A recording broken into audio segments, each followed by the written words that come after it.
On the morning of March 15, 2025, Paris stirs beneath a somber grey sky, its muted light casting long shadows over the city's historic boulevards, a fitting prelude to the high-stakes gathering unfolding at the prestigious Majo Port Congress Center. The International Security Conference in Africa has drawn an elite assembly of African and European political leaders, diplomats, and global observers, each aware of the delicate balance of power that defines such gatherings. The air inside the conference venue crackles with anticipation, tinged with the unspoken tensions of centuries-old relationships between former colonial powers and the nations they once dominated. Journalists from every corner of the globe, representing outlets from Al Jazeera to CNN, RFI to the BBC, set up their cameras, microphones, and laptops in the main amphitheater.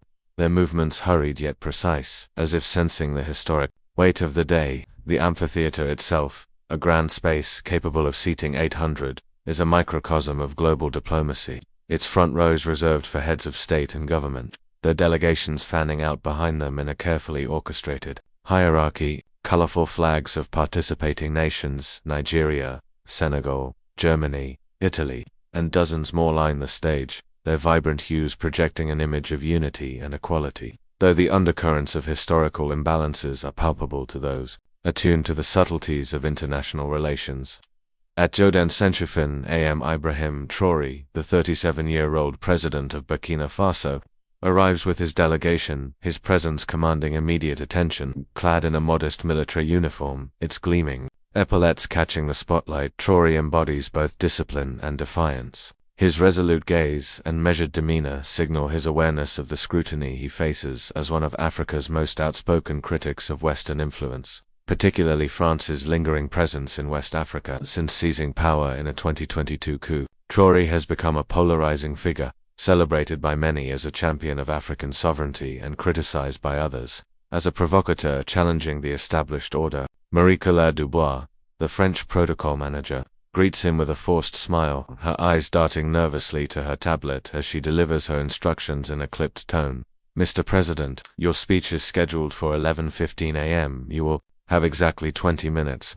Traoré nods silently, his expression unreadable, yet his silence carries a weight that unsettles the room. He knows that his words today, delivered on this global stage, will resonate far beyond the confines of this conference hall, potentially altering the trajectory of Franco-African relations.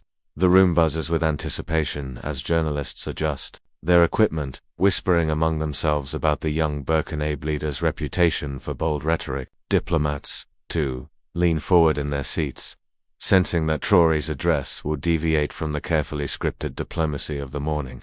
At 10:45 a.m., French President Emmanuel Macron enters, flanked by an imposing entourage of advisors and security personnel, dressed in a crisp navy suit. His charisma is on full display as he exchanges warm handshakes with European counterparts, the German Chancellor, the Italian Prime Minister, and the King of Spain, his gestures polished and confident. Yet when his eyes meet Traoré's, the exchange is markedly different. A brief professional nod, devoid of warmth, betraying the strained dynamics between France and Burkina Faso. The conference opens with Dr. Zimmermann, the German moderator, delivering a polished welcome. "Excellencies, ladies and gentlemen, we are gathered to address the security challenges facing Africa and to foster sustainable, equitable partnerships." Her words, though diplomatic, carry an unspoken acknowledgement of the complexities of plagiarism, resource exploitation, and the lingering specter of neocolonialism. The initial speeches adhered to diplomatic norms, with Nigeria's President Bola Tinubu discussing counter-terrorism efforts against Boko Haram, his tone measured and cooperative, and the German Chancellor outlining new development aid initiatives, emphasizing partnership and mutual benefit. Each address is carefully crafted to avoid controversy, maintaining the delicate balance of international decorum. Yet, as Traoré's scheduled time approaches, the atmosphere shifts, the room growing quieter, the anticipation almost tangible. Journalists reposition their cameras, diplomats adjust their posture, and the flags on stage, meant to symbolize unity, seem almost ironic as the conference teeters on the edge of a historic confrontation. The stage is set for a moment that will challenge the status quo, with Traoré poised to deliver a message that could redefine Africa's place in the global order. As Ibrahim Traoré takes the stage, a palpable silence descends over the amphitheater. the weight of 800 pairs of eyes converging on the young Burkinab leader. The cameras zoom in, capturing his deliberate steps to the podium, his military uniform a stark contrast to the tailored suits of his counterparts. Excellencies, dear partners, he begins, his voice steady and deliberate, each word carefully chosen to resonate with both the audience in the room and the millions watching across Africa and beyond. I stand before you not to discuss cooperation in the usual terms, but to address a fundamental question, the true sovereignty of Africa. His opening words are met with polite attention, the kind reserved for any head of state, but as he continues, his tone sharpens, cutting through the diplomatic veneer with surgical precision. How can we speak of security in Africa without questioning the mechanisms that perpetuate instability? How can we ignore the organized plunder of African resources that deprives our people of their rightful prosperity? The room stirs, with diplomats exchanging uneasy glances, their discomfort evident in their shifting postures. Journalists lean forward, sensing a shift in the conference's tone, their pens poised over notebooks, their cameras capturing every nuance of Traoré's expression. He zeroes in on the CFA franc, a currency he describes as a tool of artificial dependence, forcing African central banks to deposit 50% of their reserves with the French treasury. Is this equitable cooperation? He asks, his voice rising with conviction, resonating with a clarity that commands the room's attention. In the front row, Macron sits with arms crossed, his expression hardening as Traoré's critique intensifies, his fingers tapping lightly on his armrest, betraying a flicker of unease. For decades, we've endured a neo-colonial system masquerading as partnership, Traoré declares, his words slicing through the room like a blade. Our raw materials leave for Europe at bargain prices, only to return as exorbitant processed goods. Our elites are co-opted, our resistance fighters demonized. The room is electric, the air thick with anticipation. As journalists scribble furiously, aware they are witnessing a historic moment that could redefine the narrative of African-European relations, the African delegations, seated in clusters throughout the amphitheater, nod subtly, their expressions a mix of pride and apprehension, while European diplomats exchange worried looks, sensing the speech's potential to disrupt the carefully curated diplomatic harmony. Then, in a stunning breach of protocol, Macron leans forward, seizing his microphone, his voice booming through the speakers, interrupting Traoré mid-sentence. This kind of simplistic accusation has no place here. We're here to build, not to rehash old grievances. A stunned silence engulfs the amphitheater, the weight of the interruption hanging heavily in the air.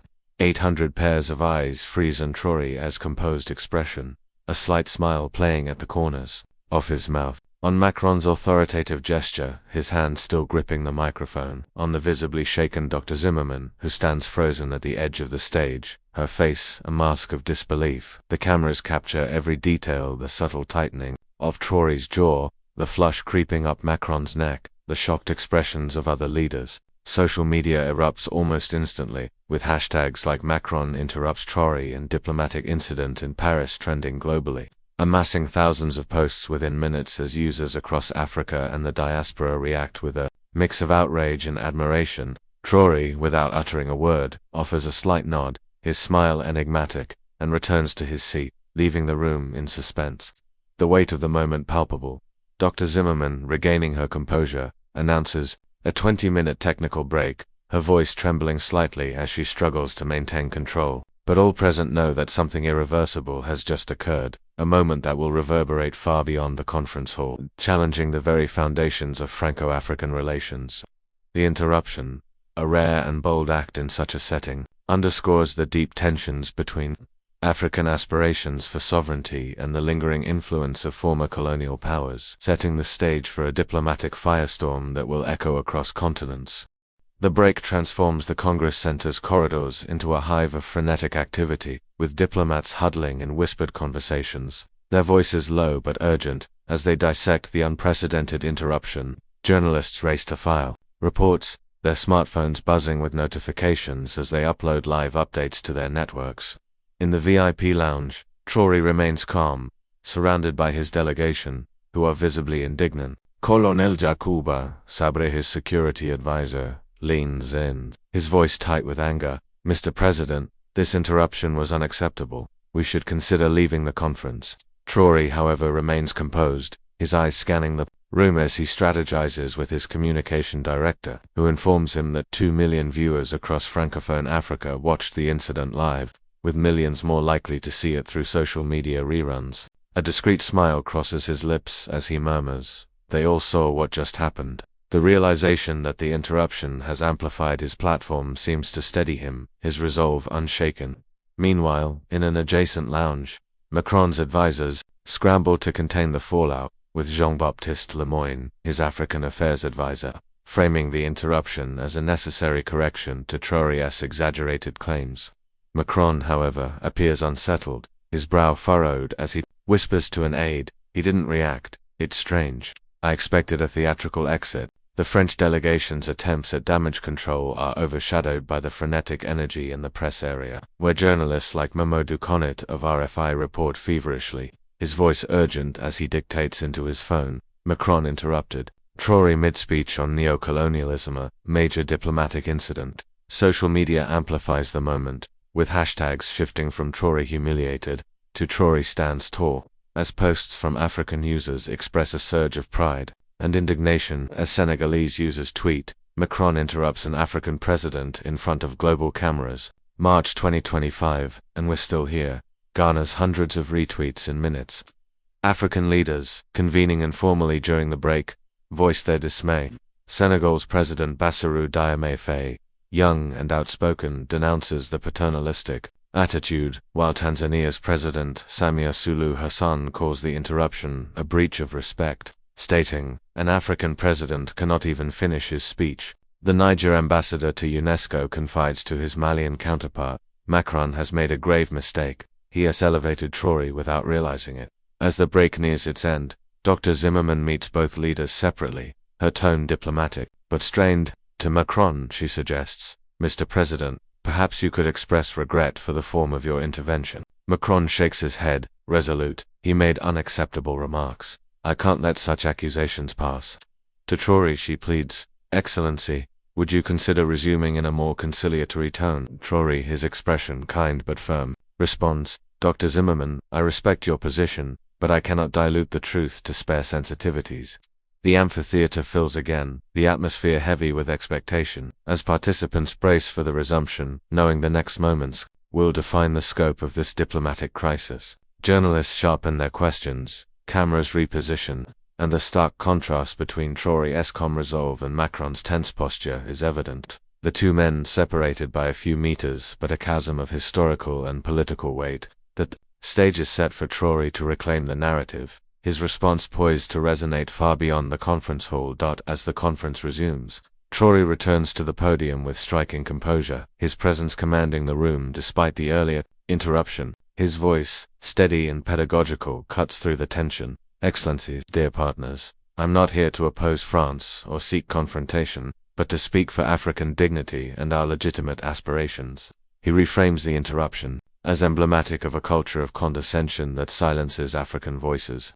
Invoking the words of Burkina Faso's revered revolutionary, Thomas Sankara, "He who feeds you, controls you." The room is electrified, with African delegates nodding in approval, their expressions a mix of pride and resolve, while journalists scribbled furiously, capturing every word. Traoré proposes a bold vision of an Africa that transforms its own resources, educates its engineers, and secures its borders, a political project, not a dream. His line, "Security is built in the maquis of resistance," silences the amphitheater, its poetic force resonating deeply with African delegations. Macron, seated in the front row, remains impassive, but a discreet flush creeps up his cheeks, his hands gripping his chair's armrests tightly. Traoré continues, his voice taking on a prophetic tone, "Africa will be neither hostile nor submissive, but an equal partner, demanding respect for our voices, even when they disturb habits." He concludes with a call for mutual respect, his eyes briefly meeting Macron's in a silent,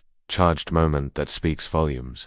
African delegations rise in a standing ovation, the Niger ambassador leading the applause, which spreads like wildfire through the African section of the amphitheater. The contrast is stark. European leaders remain seated, their expressions ranging from discomfort to guarded neutrality. As cameras capture the symbolic divide, Dr. Zimmerman, struggling to regain control, transitions to a session, but the real conversation unfolds outside, On social media and in global newsrooms, Traoré's speech, now viral, amasses millions of views across platforms like YouTube, Twitter, and TikTok, with phrases like "we didn't come to beg" and "we are no longer spectators of our own destiny" resonating across Africa. In Ouagadougou, crowds in cybercafes erupt in celebration, with young Burkinabes like Omanata, a sociology student, shouting, "He's our president, he represents us." In Paris, Le Monde calls the incident a turning point in Franco-African relations, while African leaders like Faye and Sulu publicly back Traoré, with Faye tweeting,